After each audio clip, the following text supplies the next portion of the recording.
What is up, XRP community? Thank you for clicking on my video. Today I want to talk about how this whole lawsuit could maybe just be a complete plan to implement some kind of new technology, and it might not be what we're looking at face value. Also, I want to talk about a massive glitch that was really interesting, some massive XRP numbers. And then there's also a $51 million whale movement that happened yesterday, as well as some really compelling documents and information implicating XRP in some crazy meetings. Let's hop right into it. Quick quote from Putin. When someone in the US is elected, they may have some ideas. Then people with briefcases arrive wearing dark suits. These people start explaining how things are done, and instantly everything changes. Guys, the president is not the one calling the shots, and there are very powerful people behind the scenes that are doing things the public never sees, okay? And that could tie into this whole Ripple lawsuit. It may not be what it seems at face value. Really quickly, if you want to support, hit the like button. I know it's annoying when people ask, but it really helps the channel, and I would be very grateful. It's Friday. Have a great weekend. If you want to give me a gift, hit the like button. Thank you. So yesterday, early morning hours, XRP had a crazy price pump, and there was a mysterious $51 million whale transfer, which could be why the price pumped. Keep in mind, guys, in crypto, all assets, really, all price charts, the price chart people look at, they think it just moves randomly. There's market makers that are actually moving these prices.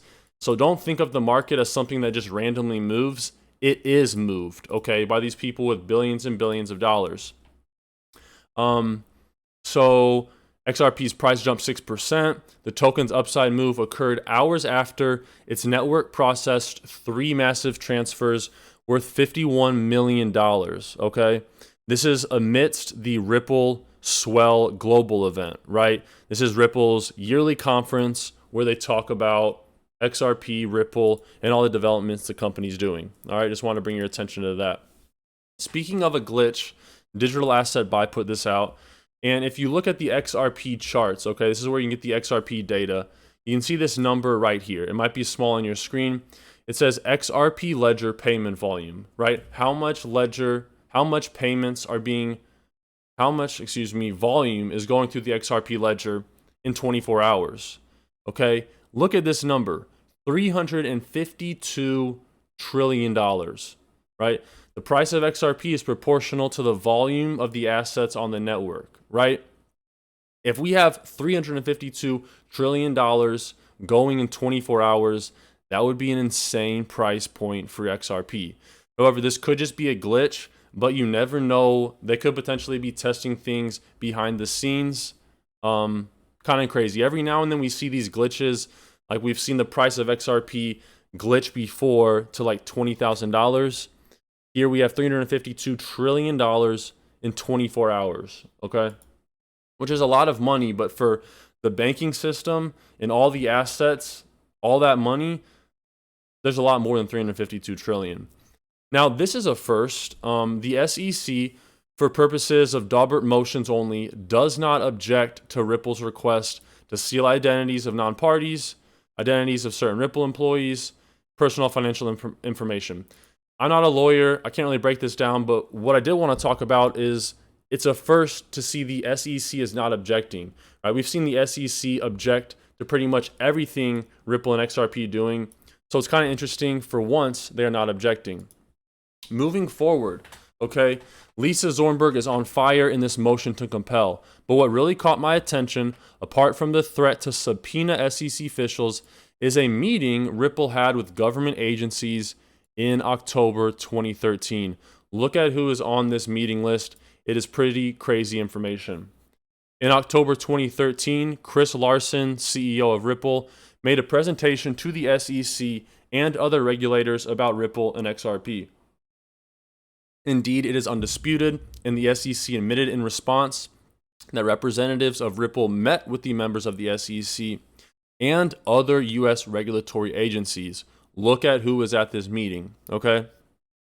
The Treasury Department, the Federal Reserve, the Federal Deposit Insurance Corporation, FDIC, that's what protects your money in the bank, the National Credit Union, Consumer Financial Protection Bureau, the IRS, Federal Trade Commission, FinCEN, the FBI, and the U.S. State Department. Okay? So in 2013, Ripple sat down with the SEC, and for 6 years, until 2019, they did nothing, and then they smack them with a lawsuit, right?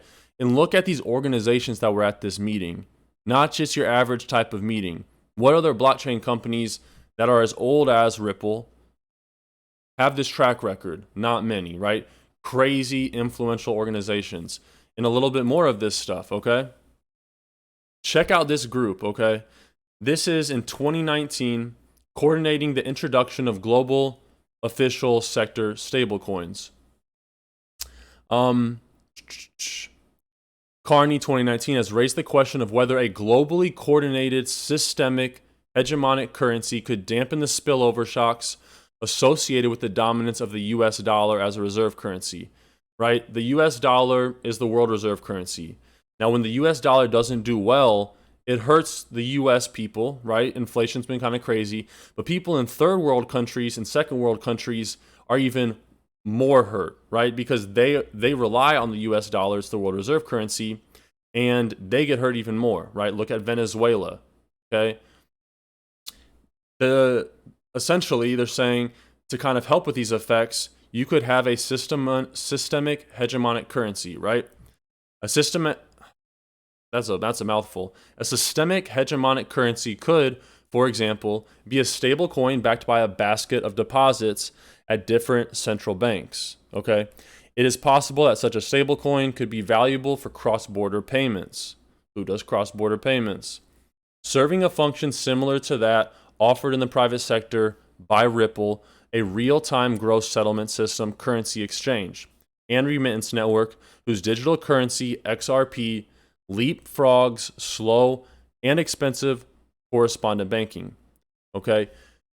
The list of members is crazy. You have the Bank of Japan, Federal Reserve employees, the governor of the People's Bank of China, pretty much all the big power players in the global financial landscape, and even paid shills like Janet Yellen, right? And what are they looking at? They're looking at a solution like Ripple and XRP. All right, I think this is very compelling information.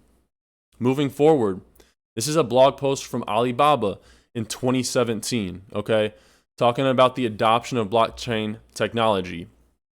And it's highlighted, at the same time, the contribution from the government should not be underestimated. The Federal Reserve System of the USA pooled together 90 central banks around the world to hold a blockchain meeting at its headquarters. Look who they mention.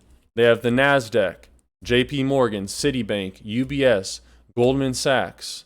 And who do they mention? In this section, improved payment efficiency, they say blockchain is an attractive proposition for several banks. It is reliable, detail-oriented, and irreversible. Short-term impact is already evident with a global cross-border transfer market reaching $600 billion last year. A major contributor of this accolade was Ripple. A payment settlement system built on the distributed ledger. Inspired by Ripple, Earthport, who works with Ripple, also launched its distributed ledger in August 2015. It integrates the potential of Ripple and cross-border payment service of Earthport while using local auto clearinghouse to handle global settlements. Okay? Just another piece to the puzzle. And check this out. Okay, R3, which we talk about a lot, it's a leading consortium of more than 60 of the world's largest financial institutions created to develop commercial applications of blockchain technology for financial services. Okay, so R3 basically is a group of all the largest banks, and they are making enterprise-level blockchain technologies for these banks to use. Okay, and look at who they are testing.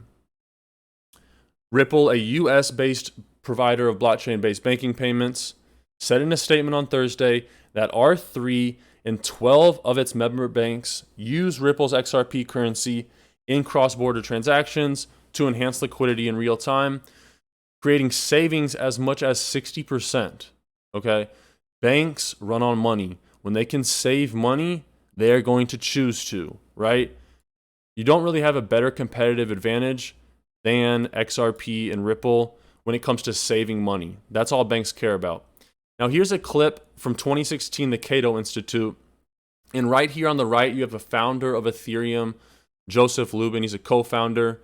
And look at what this guy says when he mentions XRP and Ripple. So in the early stages of the technology and its implementation, there'll be pretty discrete use cases. Payments is an obvious one, same thing that Ripple is working on. Payments, right? In the early days of blockchain, there's going to be use cases, and payments is an obvious one, right? Bitcoin was designed to be payments. It failed. Ripple has a new solution. They've been working on it for over a decade now, XRP. And time again, you see situations like this where heavy hitters are talking about the potential of what XRP can do. It can save money. It can send money a lot faster. Thanks for watching the video. If you guys are still watching, comment wheat bread below. When you watch the full video, it helps the channel out a lot. So let me know that you're a great supporter. I do appreciate it by commenting wheat bread or white bread, whichever one you like more. And subscribe if you're new. I'm going to be doing daily uploads. Hit the bell so you get notified when I upload. YouTube doesn't always, but don't hit the bell if you don't want to get notified. God bless you all. Take care of yourselves. Take care of your families. Until next time.